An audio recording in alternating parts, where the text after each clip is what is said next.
Olá, amigos aprendizes do Evangelho. Nesse capítulo 11, intitulado Sexo, nós vamos acompanhar o André, que, a convite do Calderaro, foi visitar um determinado local no mundo espiritual, onde elevados mentores ministram conhecimentos para companheiros que trabalham na assistência à crusta. E aí o Calderaro vai explicar assim: esses amigos se reúnem uma vez por semana, a fim de ouvirem esses mensageiros autorizados no que diz respeito a questões que interessam de perto nosso Ministério de Auxílio aos Homens. E, como o trabalho do Calderaro é muito focado nisso dos desvios da mente, nas causas da loucura, temos aí nesse tema, particularmente na forma de manifestação da sexualidade, com a qual nós optamos, e a gente vai entender nesse capítulo que, de certa forma, isso faz parte do nosso processo evolutivo. Temos aí um ponto, um gatilho que é surpreendente descobrir por meio desse capítulo, na verdade não descobrir, mas constatar que é uma das grandes causas da loucura aqui entre nós encarnados, não só em uma vida, mas que se perpetua aí, às vezes por um longo tempo, durante o nosso processo de evolução.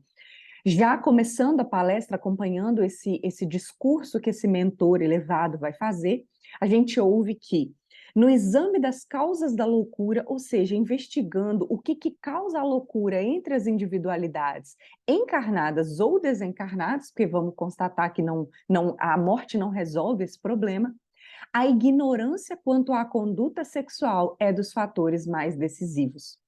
É importante que a gente já ouça esse capítulo, né, estude esse capítulo com a mente aberta, porque o tipo de discurso aqui não é um discurso rigoroso, não é um discurso beato, é um discurso de profundo esclarecimento, esclarecimento que está sendo ministrado aos desencarnados que nos ajudam, e por meio desse livro nós temos a oportunidade de ter contato direto com esse conhecimento e modificarmos a nossa conduta aqui para que nós não precisemos ser um desses assistidos, né?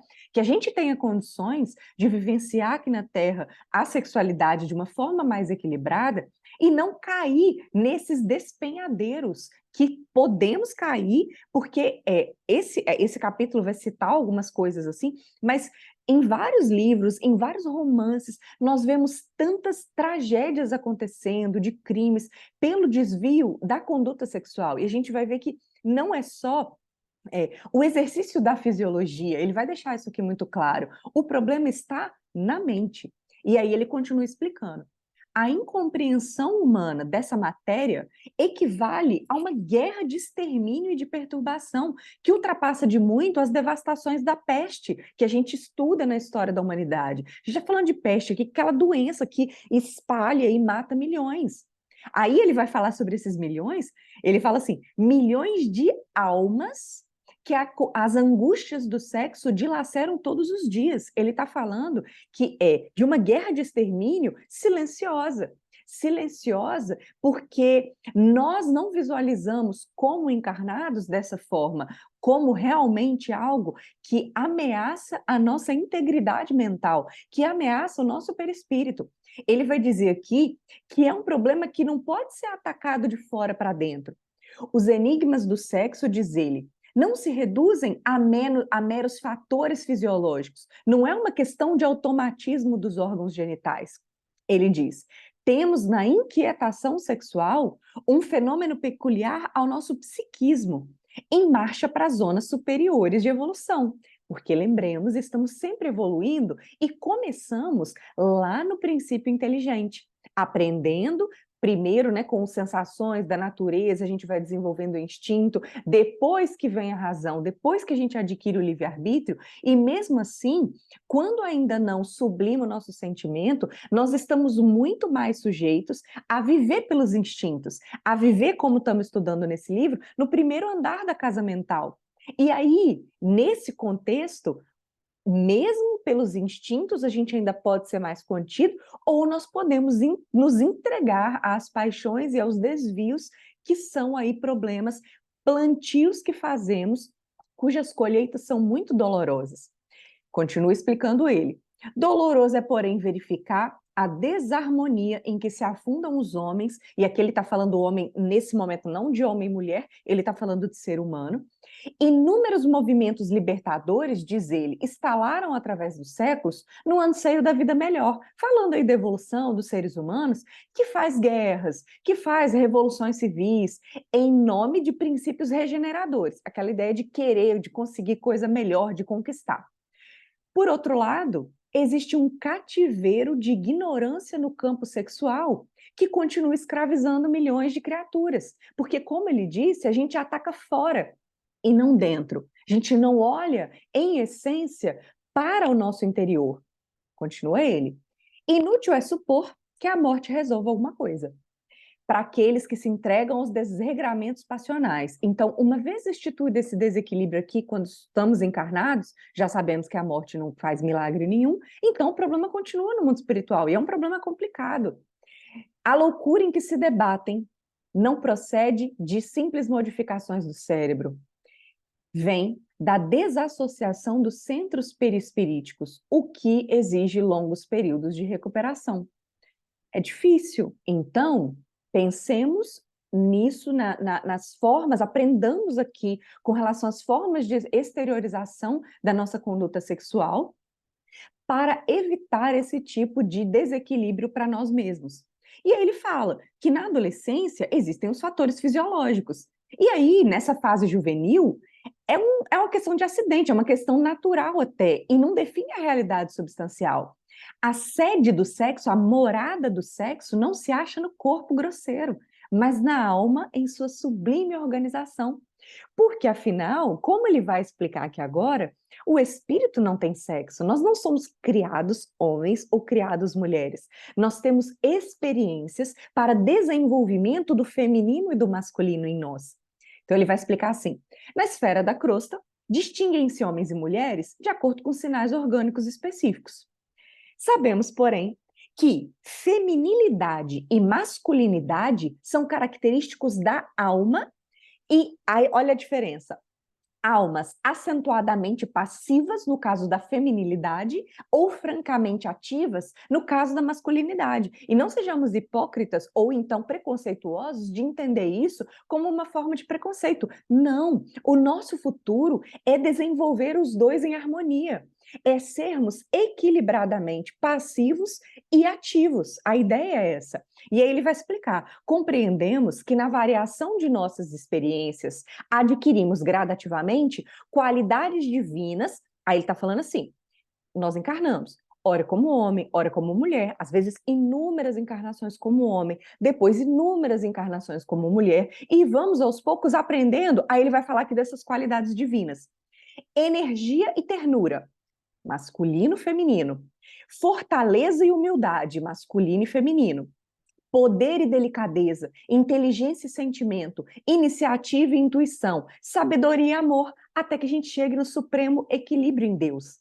Então, que fique muito claro, não existe espírito homem, espírito mulher. Espírito não tem sexo, e aqui no mundo nós viemos com manifestações específicas de acordo com o nosso organismo, e não só de acordo com o nosso organismo, de acordo com o que em vivências anteriores nós tivemos mais oportunidade de desenvolver. Nós somos mais sentimento, puxando para esse lado da feminilidade, ou nós somos mais razão, mais poder, mais instinto, no caso da masculinidade? Ou muitos de nós já temos isso de certa forma equilibrado. Aí ele vai continuar. Não devemos esquecer que nenhuma exteriorização do instinto sexual na Terra, qualquer que seja a sua forma de expressão, será destruída.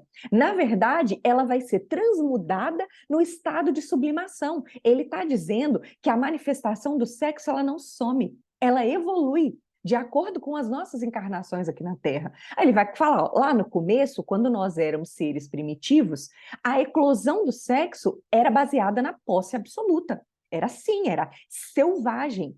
E aí ele fala que vem os milênios e trabalha transformando essas relações. Aí surge a mulher-mãe, o homem-pai, que dão acesso à renovação do espírito. E aí a gente troca a tribo pela família, a taba pelo lar.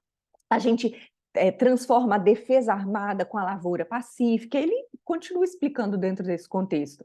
E mais para o final, para ele dizer, e estimulada pela força criadora do sexo, porque a força criadora do sexo é uma energia importantíssima para nós espíritos, para nós vivenciarmos aqui na íntegra tudo o que temos a oferecer.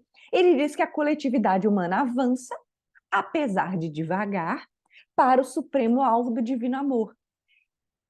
Da espontânea manifestação brutal dos sentidos menos elevados, que é o começo do nosso primitivismo, a alma transita para a gloriosa iniciação.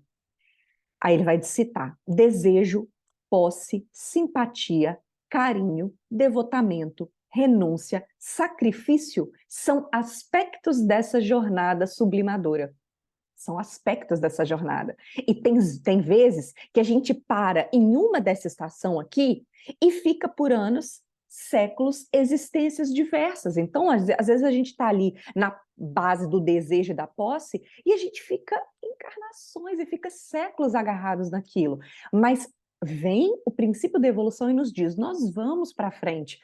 Nós vamos para o campo da simpatia, carinho, devotamento, renúncia, sacrifício. Ele continua.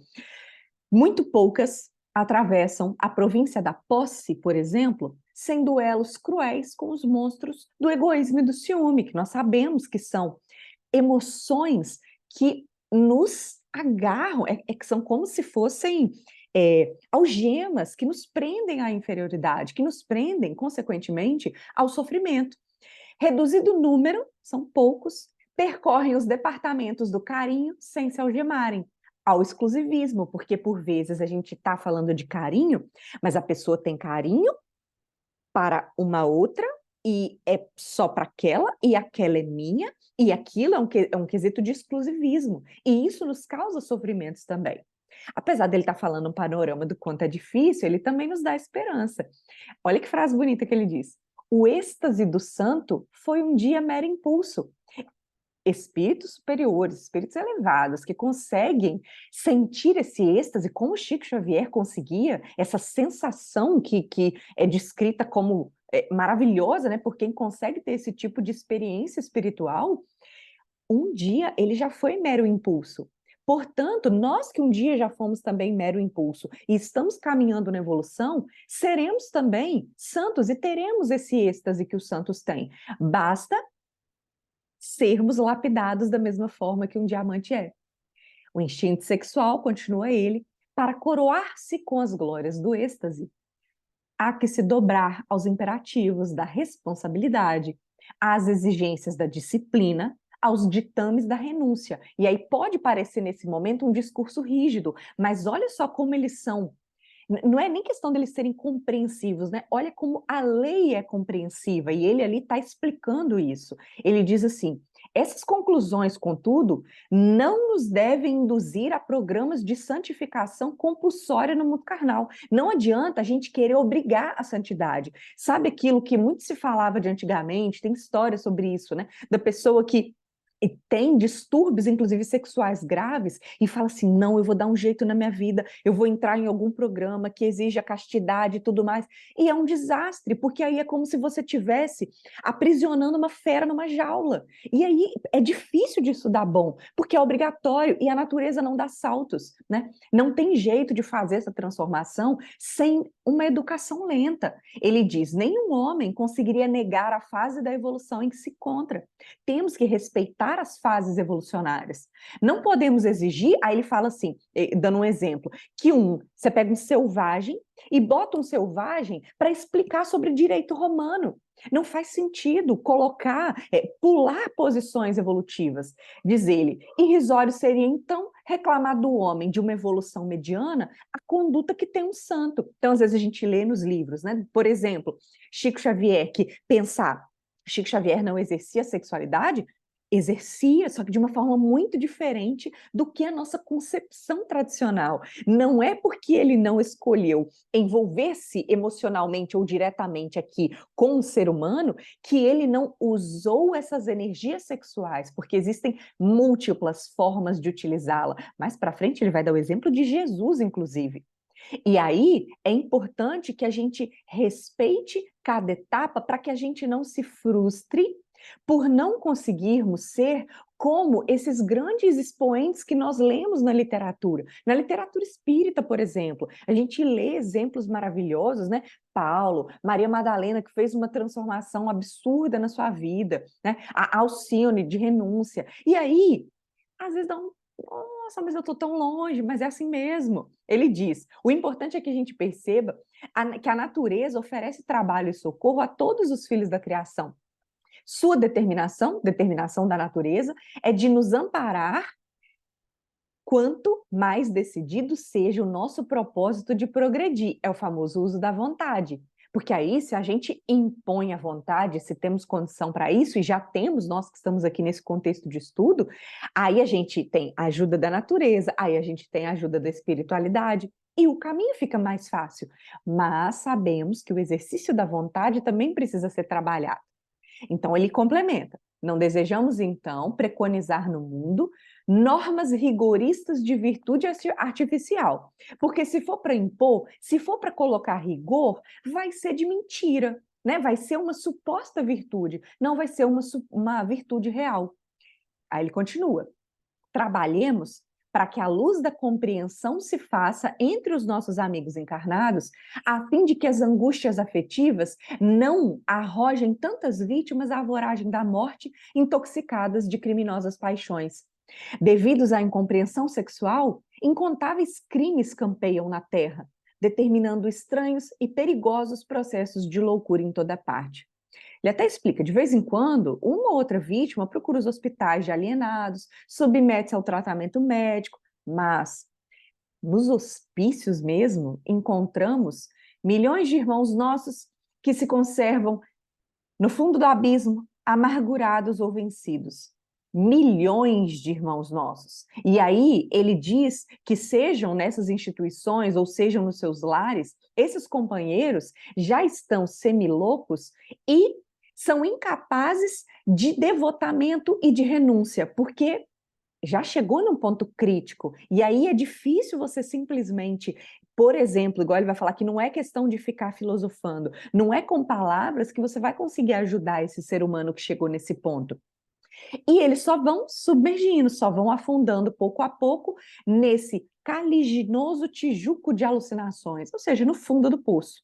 De mente desvairada, fixa na subconsciência, no primeiro andar da casa mental, perdem-se no campo de automatismos inferiores, obstinando-se no conservarem deprimentes estados psíquicos. O ciúme, a insatisfação, o desentendimento, a incontinência e a leviandade alastram terríveis fenômenos de desequilíbrio, destacando pontos aqui do que precisamos evitar. Aí continua ele. Inquietantes quadros mentais se pintam na Terra, nos obrigando a um esforço socorrista estafante, de forma a limitar esse círculo de infortúnio e de pavor que nós caiamos nesses, aqueles que se dispõem a terem temerárias aventuras do sentimento animalizado. Eles tentam socorrer de modo a que a gente não chafurde tanto. Às vezes é remediável, às vezes não é. Às vezes nós damos abertura para alguma ajuda, às vezes não.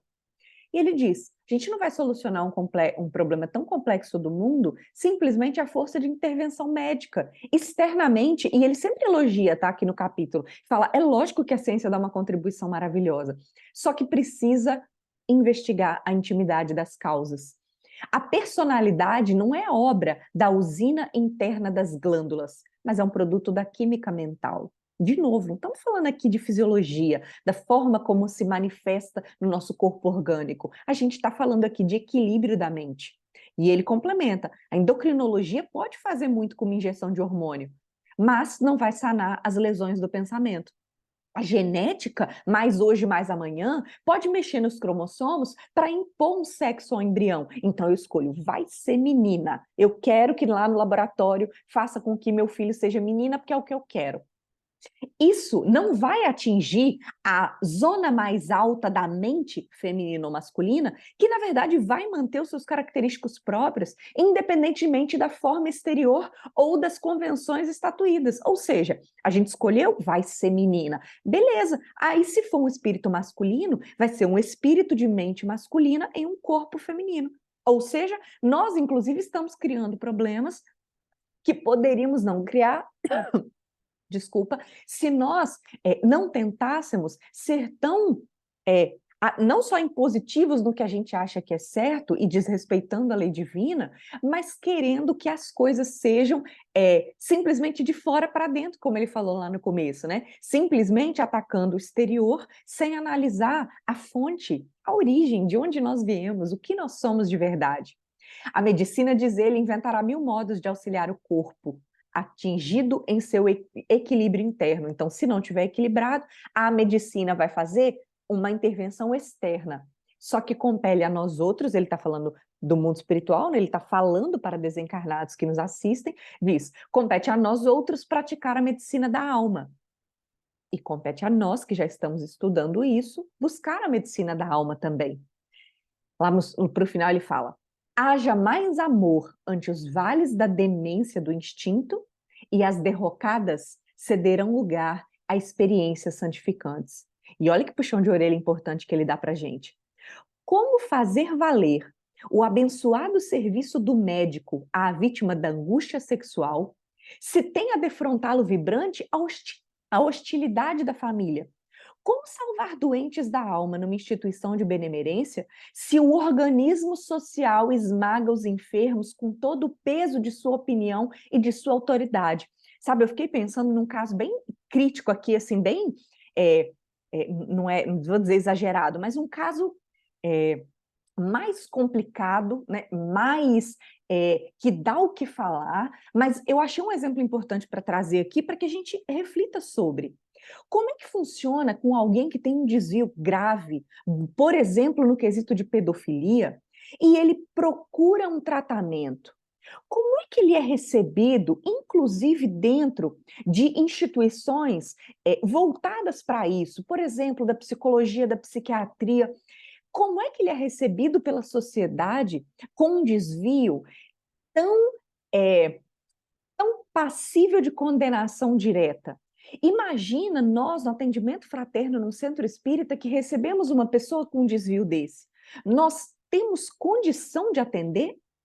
Sem que pese a nossa opinião e a nossa suposta autoridade, porque a gente acha isso um absurdo, porque isso é um crime pavoroso, porque a pessoa é monstro?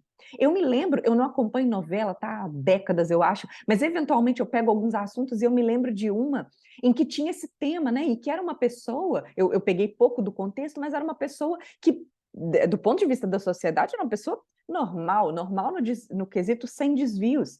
E essa novela, esse contexto, mostrava a angústia dessa pessoa em ter esse vício, em ter esse desvio, e ter aquele intuito de sair, e como que faz?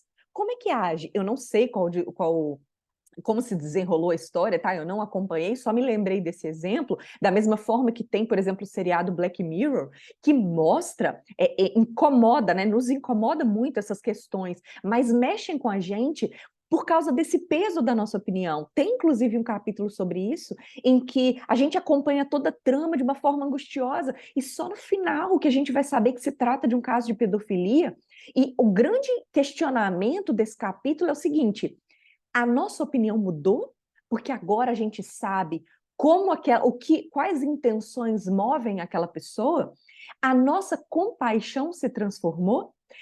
Isso é complicadíssimo, e ele mesmo vai falar que é complicado aqui, esse mentor, ele vai falar, naturalmente, seria pieguice rogar à sociologia a transformação imediata de seus códigos ou impor à sociedade humana certas normas de tolerância incompatíveis com as suas necessidades de defesa. Então, é complicado mesmo, ele está falando realmente, muitos aí ainda não conseguem lidar com isso, e não adianta tentar divulgar tanto na sociedade esse quesito de compreensão, porque não seria recebido. É complicado. E ele fala, mas podemos manter louvável serviço de compreensão mais ampla, melhorar as disposições dos nossos amigos encarnados na crosta e despertá-los lentamente para a solução que nos interessa a todos. O amor espiritualizado, filho da renúncia cristã, é a chave capaz de abrir portas do abismo para onde rolaram e rolam milhões de criaturas todos os dias. Difícil, difícil. Mas vamos aliviar agora. Estendamos mão forte a todos os espíritos que se encontram prisioneiros do distúrbio das sensações. Claro que ele está fazendo um convite lá para esses que nos assistem, mas que seja um convite direto para nós também, por que não? Afinal, nós somos espíritos imortais e podemos aprender isso também. Fazendo-lhes sentir que as oficinas de trabalho renovador permanecem abertas a todos os filhos de Deus. Mesmo que esses filhos de Deus pareçam ao nosso olhar criminosos e imperdoáveis, são filhos de Deus e têm reparação, porque a natureza está pronta para recebê-los. Deus está de braços abertos para recebê-los. Lembremos aos corações desalentados que tal é o sexo em face do amor, quais são os olhos para a visão, o cérebro para o pensamento, não mais que um aparelho de exteriorização. O sexo é um aparelho de exteriorização do amor e é um erro lamentável supor que só a perfeita normalidade sexual, consoante as respeitáveis convenções humanas, possa servir de templo às manifestações afetivas. O campo do amor é infinito em sua essência e manifestação. Então, não só aquilo que a gente julga como sexo lindo dentro de um casamento bonitinho, significa que a pessoa está amando de forma correta. Não. Aí ele fala assim: é importante fugir às aberrações e aos excessos. Isso é importante, mais que nossa obrigação, né? Mas é imperioso reconhecer que todos os seres nasceram no universo para amar e serem amados. E a gente vai evoluindo nesse aspecto aos poucos. E por vezes, para muitos deles, para muitos de nós aqui que vêm na encarnação, de acordo com o nosso planejamento reencarnatório, por ser uma prova, por ser uma expiação, por ser exigência de um serviço especializado, a gente vem sem essa oportunidade de exercer como, vamos dizer assim, como a sociedade espera, né? Um casamento e tudo mais. Ele fala, estudantes, devedores e missionários se obrigam a longas fases de fome e sede do coração. Eu me lembrei aqui, por exemplo, da Ivone Pereira, né? Grande médium brasileira que queria porque queria casar, e não estava no planejamento. Não estava no planejamento encarnatório dela, e o mentor dela, o pai dela, né, que era mentor, falou, não, você já teve muito problema com isso, nessa encarnação não. E isso estava tudo planejado. E era necessário. Isso, porém, não representa obstáculo ao amor. Porque ele vai citar Jesus. Jesus não casou e a família do coração só cresce a cada dia. Não teve filho na carne, contudo, suas energias fecundantes renovaram a civilização e renovam até hoje. Então, a construção da felicidade real não depende do instinto satisfeito. A permuta de células sexuais entre os encarnados, que garante a continuidade das formas físicas, é apenas um aspecto das multiformes permutas de amor. É uma forma de troca. Importa reconhecer que o intercâmbio de forças simpáticas, essa troca de fluidos combinados, de vibrações sintonizadas entre almas que se amam, fica acima de qualquer exteriorização tangível de afeto, qualquer exteriorização que a gente possa tocar, sustentando obras imperecíveis de vida e de luz nas ilimitadas esferas do universo. Desenvolvamos, então, carinhosa assistência aos que se desesperam no mundo, ensinemos-los a libertar a mente das malhas do instinto, abrindo-lhes caminho aos ideais do amor santificante, lembrando a eles de que fixar o pensamento no sexo torturado, com desprezo aos demais departamentos da realização espiritual através do cosmo orgânico, é estacionar no trilho evolutivo. Dentro de cada um de nós, esplende claridade libertadora no pensamento de renovação para o bem comum. O cativeiro, essa prisão nos tormentos do sexo, não é um problema que pode ser resolvido por literatos ou médicos a agir no campo exterior. É questão da alma, que demanda processo individual de cura. E sobre essa, só o espírito resolverá no tribunal da própria consciência. E é inegável que todo auxílio externo é valioso e respeitável, mas precisamos reconhecer que os escravos das perturbações do campo sensorial só por si mesmos serão liberados, só depende deles, pela dilatação do entendimento, pela compreensão dos sofrimentos alheios e das dificuldades próprias, enfim, pela aplicação do amai-vos uns aos outros, com as melhores energias do cérebro e com os melhores sentimentos do coração. Assim finalizou a exposição. O André sentia que aquelas noções de sexologia não eram frutos de observações frias de cientistas e escritores, era algo muito diferente que ele estava tendo contato. Na verdade, nascia de um verbo inflamado de amor fraternal, de um orientador dedicado às necessidades dos irmãos ainda frágeis e menos felizes. E nesse final da palestra, as pessoas podiam fazer perguntas relativas ao tema da noite, e uma das questões o André traz aqui para a gente finalizar o capítulo, bem no quesito mesmo de psicologia. O cara vai perguntar aqui sobre a teoria de Freud e dois outros continuadores que desviaram e puxaram para outros aspectos, e ele vai perguntar aqui, afinal, o que pensar disso? Então, eu não é a minha área, então eu vou ler um pouco mais, tá? Sem dar muitas opiniões, para eu não desviar muito aqui da essência que está sendo trazida. Então, ele pergunta: os psicologistas encarnados, em número considerável, esposaram princípios freudianos com base de investigação dos distúrbios da alma. Então, para Freud, o grande médico austríaco, quase todas as perturbações psíquicas vêm do sexo desviado. Ponto. Alguns discípulos dele modificaram um pouquinho da teoria. Então, corrigindo a tese das alucinações eróticas que a psicanálise aplicou às próprias crianças no estudo de sonhos e emoções, pensadores eminentes apuseram a afirmativa de que todo homem, toda mulher, na verdade, são portadores do desejo inato de se darem importância, de poder, ao qual compele a manter impulsos primitivistas de dominação. E outros afirmam que o ser humano é um repositório de todas as experiências da raça, trazendo consigo um vasto arsenal de tendências para determinadas linhas do pensamento. O instrutor vai esclarecer sobre o assunto, retomando um pouco do que ele falou. Falou, você está se referindo aos movimentos da psicologia analítica, chefiados por Freud, e duas correntes distintas de seus colaboradores. O notável cientista centralizou o ensino no impulso sexual, dando caráter absoluto, enquanto as duas outras correntes, inicialmente filiadas a ele, parecidas, se diferenciaram na interpretação, o que faz parte aqui na carne do nosso conhecimento, né? Teorias que surgem, que vão sendo complementadas ao longo do tempo. Aí ele repete. A primeira estuda o anseio congênito da criatura no que se refere ao relevo pessoal, à importância, ao poder. Enquanto a segunda proclama que, além da satisfação do sexo e da importância individualista, existe o impulso da vida superior que tortura o homem terrestre mais aparentemente feliz. Impulso da vida superior. Para o círculo de estudiosos essencialmente freudianos, todos os problemas psíquicos da personalidade se resumem à angústia sexual. Para grande parte de seus colaboradores, as causas se estendem à aquisição de poder e à ideia de superioridade. Então, basicamente, o cara queria falar assim, e queria a resposta direta. Quem está certo? Como é que a gente pode pensar nisso? E esse mentor vai responder assim, diremos, isso aqui já é o mentor falando, lá está repetindo a explicação, e ele diz, diremos, por nossa vez, que as três escolas se identificam, portadoras todas elas de certa dose de razão, faltando-lhes, todavia, o conhecimento básico do reencarnacionismo. Mais tarde ele vai fechar de uma maneira mais completa, mas eu vou continuar aqui as afirmações dele. A gente não pode afirmar que tudo nos círculos carnais constitua sexo, desejo de importância e aspiração superior.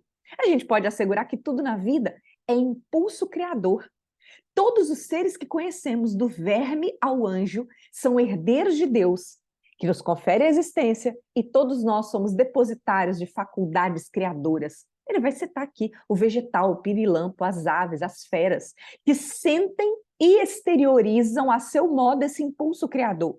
E falando já de nós, homens, espíritos, e mais da metade dos milhões de espíritos encarnados na Terra, e mais da metade dos milhões de espíritos encarnados na Terra, de mente fixa na região dos movimentos instintivos, primeiro andar da consciência, na verdade, subconsciência, né? Primeiro andar da casa mental, concentram suas faculdades no sexo, do qual se derivam naturalmente os mais vastos e frequentes distúrbios nervosos. Ele está falando aqui de que mais da metade de milhões fica no primeiro andar da casa mental. E, nesse caso, que ainda não sabem criar sensações e vida senão mobilizando os recursos da força sexual. É como sabem viver. Por outro lado, grande parte das criaturas, havendo conquistado a razão, então consegue subir para o segundo andar da casa mental, acima do instinto, permanecem nos desatinos da prepotência, seduzidas pelo capricho autoritário, aquilo de mandar, famintas de evidência e realce, ainda que atidas a trabalho proveitoso e a paixões nobres muitas vezes, né? Executam coisas proveitosas. E um pequeno grupo sobe para o terceiro andar da casa mental. Pequeno grupo de homens e de mulheres, por fim, após atingir o equilíbrio sexual na zona instintiva do ser, não é levado só pelos impulsos, e depois de obter os títulos que lhes confere seu trabalho e com os quais dominam a vida, regendo as energias próprias em pleno regime de responsabilidade individual, então tem lá a sua responsabilidade, não se ilude pelo poder, passam a fixar-se na região sublime, na superconsciência, o terceiro andar, não mais encontrando alegria integral no contentamento do corpo físico ou na evidência pessoal. Então, não vivem nem pelo prazer, nem pelo poder. Para esses, o sexo, a importância individual e as vantagens do imediatismo terrestre são sagrados pela oportunidade que oferecem aos propósitos do bem-fazer. Entretanto, no santuário de suas almas resplandece nova luz. Ai, que essa seja a nossa aspiração de como ser, de como viver. Cresceram-lhes os sentimentos sublimados na direção do campo superior. Pressentem a divindade e anseiam essa identificação. São os homens e as mulheres que, havendo realizado os mais altos padrões humanos, se candidatam à angelitude. Será que nós estamos nos candidatando à angelitude? De um modo ou de outro, porém, tudo isso são sempre as faculdades criadoras herdadas de Deus em jogo permanente nos quadros da vida. Todo ser é impulsionado a criar, na organização, conservação e extensão do universo, e ele completa. Muitas vezes as criaturas instituem o mal, desviam a corrente das circunstâncias, envenenam as oportunidades e estacionam um tempão em situações reparadoras ou expiatórias. E mesmo assim existe incessantemente o poder criador que nos é próprio, mesmo naqueles que se transviam. Caem nos despenhadeiros do crime, mas nesse processo de reorganizar as próprias ações, adquirem o patrimônio bendito da experiência. Mesmo no sofrimento, em toda essa transformação que tem que agir, evoluem. E com a experiência, alcançam a luz, a paz, a sabedoria e o amor com que se aproximam de Deus. Aí ele retoma o contexto lá da psicologia. Concluímos desse modo que se a psicologia analítica de Freud e de seus colaboradores avançou muito no campo da investigação e do conhecimento, resolvendo, em parte, certos enigmas do psiquismo humano, falta-lhe, no entanto, a chave da reencarnação para solucionar integralmente as questões da alma. Porque ele diz assim: impossível é resolver o assunto em caráter definitivo sem as noções de evolução, aperfeiçoamento, responsabilidade, reparação e eternidade. Porque de que adianta descobrir complexos e frustrações, identificar lesões psíquicas e deficiências mentais sem ter como remediá-las? Até lá, portanto, auxiliemos nossos amigos do mundo na conquista da confiança em si mesmos, na penetração da esperança divina e no contínuo autoaprimoramento pelo trabalho redentor. Então é importante dizer que ele não está aqui de forma alguma denegrindo a psicologia analítica. Ele só está dizendo assim: falta a reencarnação para completar. Pelos estudos, não, como eu já falei, não sou dessa área, mas dentro do contexto pequeno que eu estudei de psicologia, a teoria de Jung é a que mais se aproxima do que apresenta-se como psicologia espírita, trazida pelos livros da Joana de Ângeles, por exemplo. E aí, cada um a seu modo, mas a reencarnação entra como uma chave realmente que abre a porta para buscar, como ele mesmo diz aqui, o remédio que vai curar a essência, não a casca. E diante de todos esses conhecimentos, o André, deslumbrado, até na volta, assim, olhando para o Calderaro, pensando em tudo que estava passando ali na cabeça dele, né? Diferente da do André. Mas, diz ele, para finalizar o capítulo, daquele momento em diante, outras noções de amor desabrochavam-me na consciência, iluminando-me o ser. Que essas noções de amor possam iluminar também as nossas mentes, os nossos corações, abrir caminhos novos, abrir novas percepções para que nós possamos, a cada dia, buscar evoluir, tendo também uma conduta diferente. Um abraço a todos e até o próximo capítulo.